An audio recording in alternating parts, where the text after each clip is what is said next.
ચાલો આપણે જોઈશું હવે કોઈ પણ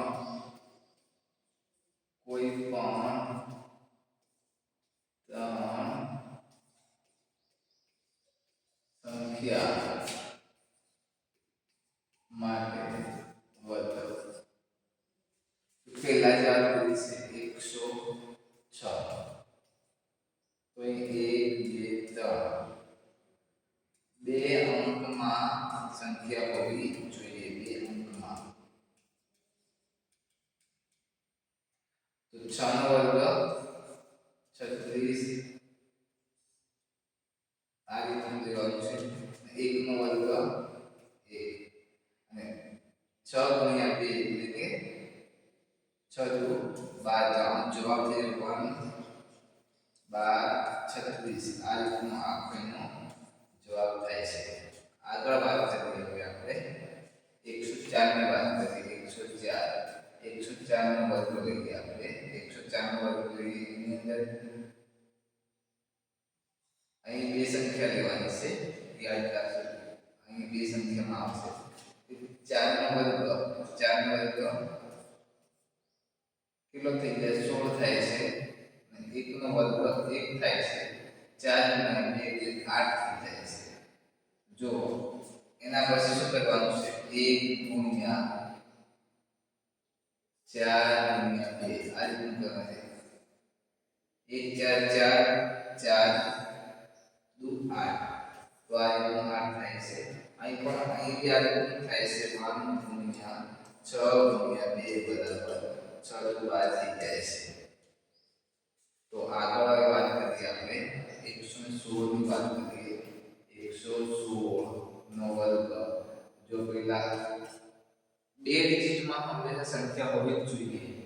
તો અહીંથી જો આપણે 16 નો વર્ગ લઈ લઈએ છીએ તો 256 થાય છે.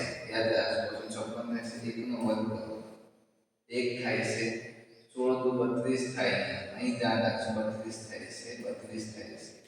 પણ આપણે શું કીધું છે એ ખાસ ધ્યાન રાખો કે બે નો અંક કીધો છે. બે અંકમાં જ હોવું જોઈએ. એટલે કે આ બે અહીં મૂકવાનું થશે. કેમ મૂકવાનું થશે? અહીં મૂકવાનું થશે. એટલે આપણે જવાબ 1 2 4 અને 3 આ 56 લેવાના છે. એટલે 1 3 4 5 6 આ રીતે જવાબ આવે છે. આગળ જોઈએ આપણે હવે આગળ સંખ્યા લઈએ આપણે. આગળ કોઈ બી એક સંખ્યા લઈ લઈએ આપણે એટલે આપણને ખબર પડી જાય કઈ રીતના છે.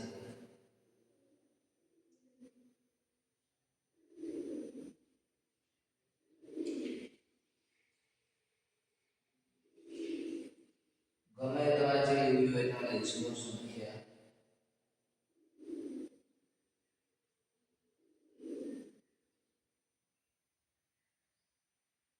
કોઈ બી એક સંખ્યા લઈ લો તમે.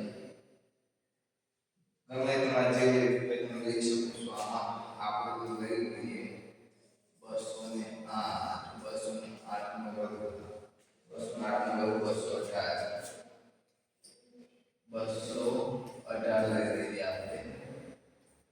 218 નો વર્ગ લઈએ. અહીં ખાસ ધ્યાન રાખીશું જો અહીં છે 1 2 3 લઈએ છીએ તો એનો વર્ગ થશે 4 થશે. આ બે લેવાની છે આપણે કે 8 નો વર્ગ 16 થઈ જાય છે. અને 8 એટલે 8 8 દુ 16 થઈ જાય છે. 8 નો વર્ગ 16. તમે મને કહો અહીં કે 8 નો વર્ગ 16 થાય છે તો ના થાય. 8 નો વર્ગ કેટલો થાય તો 64 થાય. કેટલો થાય 64 થાય. કેટલો થાય 64 થાય.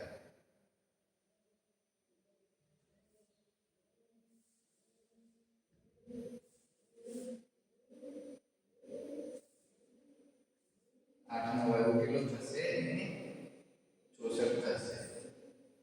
તો 64 થશે. અને આપણે અહીં શું લખવા 8 દુ 16 લખવાના છે. હવે શું કરવાનું 2 ગુણ્યા 8 ગુણ્યા 2 કરવાના છે આપણે. 8 એટલે 8 દુ 16. ધ્યાન રાખજો 8 દુ 16 16 દુ 32 થશે. કેટલા થશે 32 થશે તો અહીં કેટલા આવશે? 32 આવશે આપણા. 4 આવશે. 4 64 આ રીતનો આપણો જવાબ આવશે. 4 32 64 આ રીતનો આપણો જવાબ આવશે. ખાસ ધ્યાન રાખવું આપણે કે આ રીતનું થશે. જો અહીંથી આ રીતે વર્ગ, અહીંથી આનો વર્ગ કર્યો તો આ રીતનો વર્ગ લઈએ છીએ. આનો ગુણાકાર આપણે અહીં ગુણાકાર કર્યું છે એટલા માટે અહીં જો અહીં 2 ગુણ્યા 8 નો ગુણાકાર કર્યો છે એટલા માટે આપણે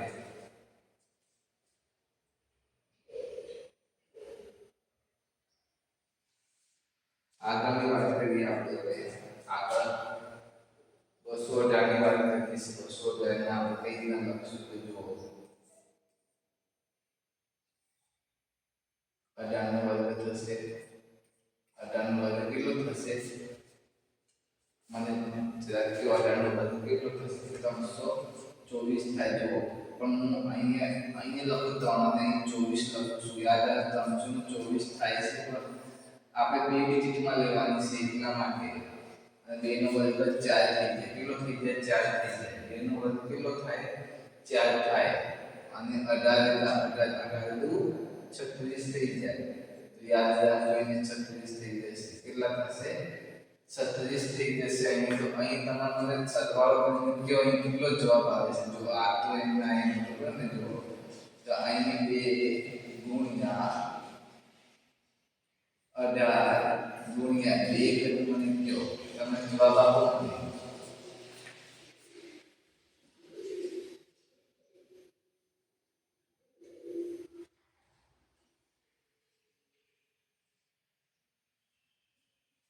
મને ફટાફટ તમે જવાબ આપવામાં શું જવાબ આવશે?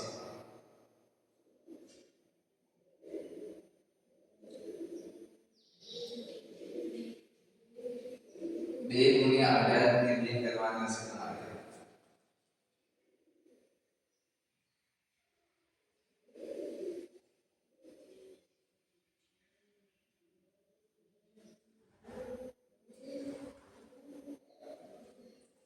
તમારે મને જવાબ કહેવાનો. જો અહીં 2 ગુણ્યા 18 એટલે 36 ગુણ્યા 2 કેટલા થશે? 72 થઈ જાય. તો આપણો જવાબ 72 થશે. અહીં કેટલા આવે છે? 72 આવે છે. જો 72 અહીં ખાસ ધ્યાન રાખજો. અહીં લખું છું 4 72 પ્લસ 3 લીધા છે અને 24 લીધા છે. તો આમાં આપણે ઉમેરીએ તો 75 થઈ જાય. 75 4 24 જવાબ થાય. કેટલું થાય? 4 24 જવાબ થાય.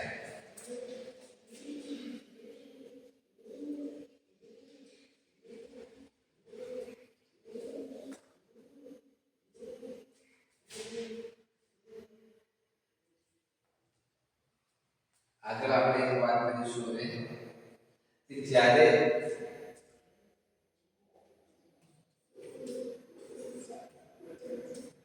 કોઈ પણ અંક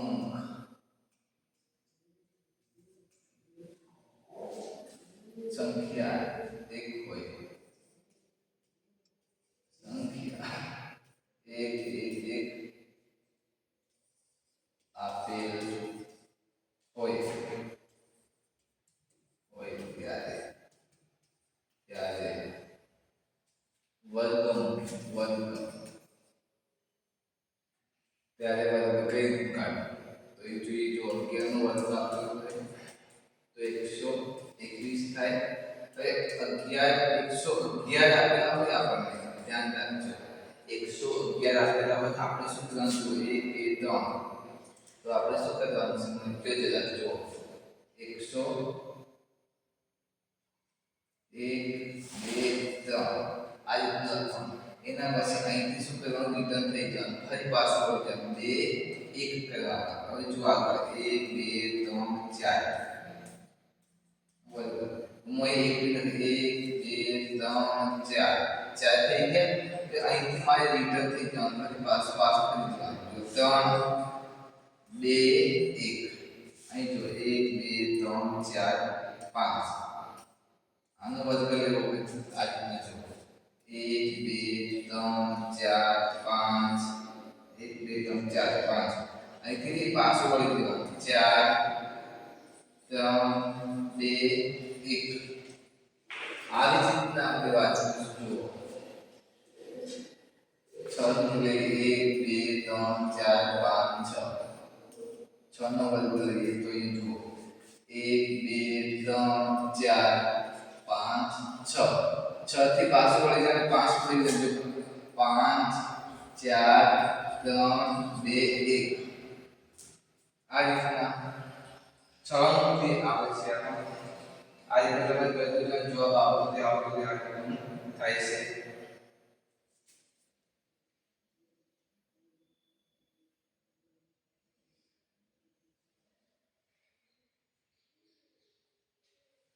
હવે આપણે આગળ જોઈએ છે કે પરીક્ષામાં કેવી રીતના પૂછાય છે આપણે જોઈ લઈએ કે પરીક્ષામાં દાખલા આ રીતના પૂછાય છે આ ધ્યાન રાખજો તમે વર્ગ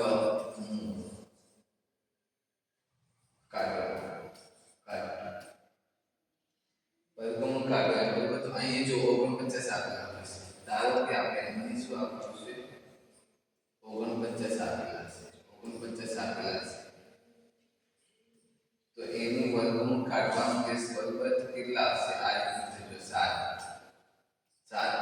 આ રીતનું થાય આ રીતના આપેલું છે બરાબર તો આ રીતના આ કાઢી શકીએ છીએ આપણે એવી જ રીતના આપણે વાત કરીશું જો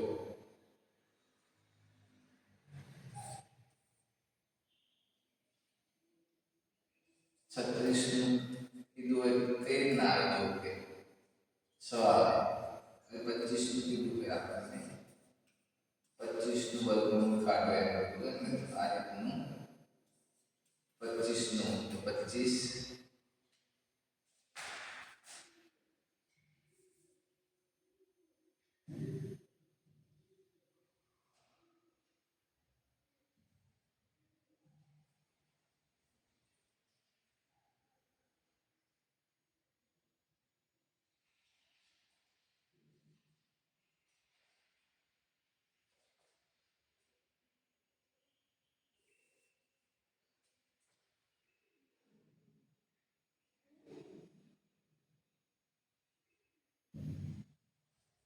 જો તો 25 નો વર્ગમૂળ આપણે કાઢવાનું 25 નો વર્ગમૂળ 25 નો વર્ગમૂળ કાઢવાનું આ રીતનું 5 આવે અને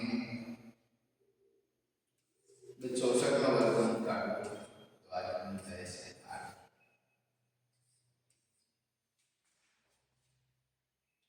અને 100 નું પૂછે તો કેટલા થાય છે 10 થઈ જાય છે આ રીતનું હોય છે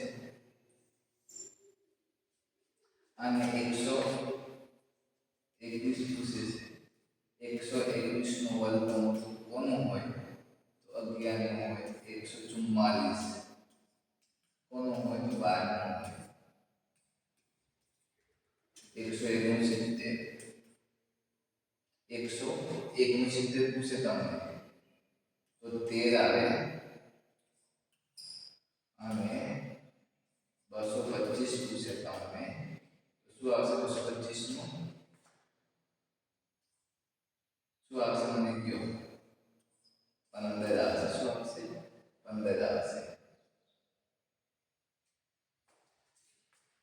અને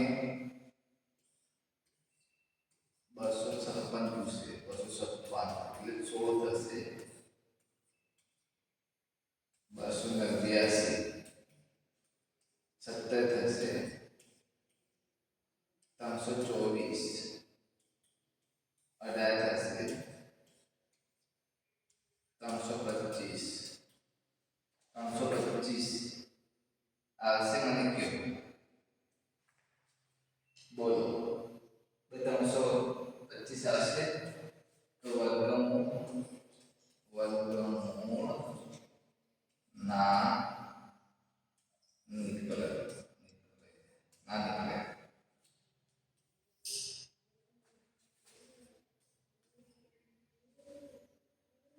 361 19 400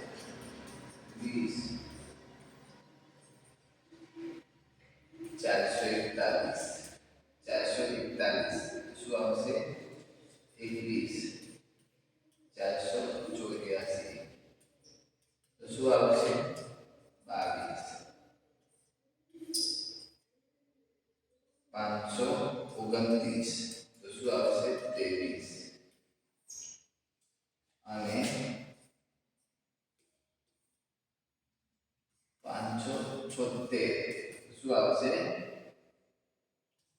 24,578. તો ના નીકળે બરોબર ને 625 જવાબ 25 આવશે. ઓકે, તો આ રીતનું છે આપણે પૂરેપૂરું આ ચેપ્ટર પૂરું કરીએ છીએ. આગળનું ચેપ્ટર કર્મમૂળ માટે આપણે લઈશું કે કર્મમૂળનું જે ચેપ્ટર છે એની વાત કરીશું આપણે. ત્યાં સુધી આ તમારે કમ્પ્લીટલી મોઢે કરી દેવાનું છે. તો જ તમે જો પહેલી જ વાત તમારે પહેલા ઘડિયા મોઢે કરવા પડે. જ્યાં સુધી તમને ઘડિયા નહીં આવડે ત્યાં સુધી આગળ આ વસ્તુ આવડવાની નથી. એટલા માટે હું કહું છું કે ઘડિયા ખાસ તમારે તૈયાર કરવાના છે. ઘડિયા 1 થી 10 સુધી અથવા 1 થી 20 સુધી આવડે સારામાં સારું. 1 થી 20 સુધી મોઢે કરી નાખજો. એના પછી વર્ગમૂળ તમારે મોઢે કરવાના છે 1 થી 25. જો 1 થી 20 સુધી તમને ઘડિયા આવડશે ને તો વર્ગમૂળ 120, જો 20 સુધી વર્ગમૂળ તમારે આવડી જ જશે. 20 સુધી ઘડિયા આવડતા આપણે 20 ગુણ્યા 20 થઈ ગયું 400. એ જ રીતના 10 ગુણ્યા 10 શું થઈ ગયું? 11 ના ઘડિયામાં 121 થવાના. જો 11 નો ઘડિયો આવડતો હોય તો થઈ જાય બરોબર ને. એક જ સ્ટેપ ઉમેરવાનું છે 11 ગુણ્યા 10 કરીએ તો 110 થાય. 11 ગુણ્યા 11 કરીએ આપણે તો 101. એક જ સ્ટેપ આગળ એક સ્ટેપ જ તમારે ઉમેરવાનું છે. તમારે એક જ સ્ટેપ ઉમેરવાનું છે. જો તમારે તૈયાર કરવી જ હોય બરોબર તો જ તમારે ઘડિયા ખાસ તમારે તૈયાર કરવા જ પડશે. ઘડિયા વગર છે જ નહીં તમારે વર્ગમૂળ નહીં આવડે. જ્યાં સુધી ઘડિયા નહીં આવડે ત્યાં સુધી ના આવડે. ઘડિયા ત્યારે પહેલા જૂનું ઘડિયા એના પછી વર્ગમૂળ ત્યારે એના પછી આના ઉપર જોશો તમે તો ફટાફટ તમને 5 સેકન્ડની અંદર જ તમે આ ઇક્વેશન સોલ્વ કરી નાખશો. Okay, thank you.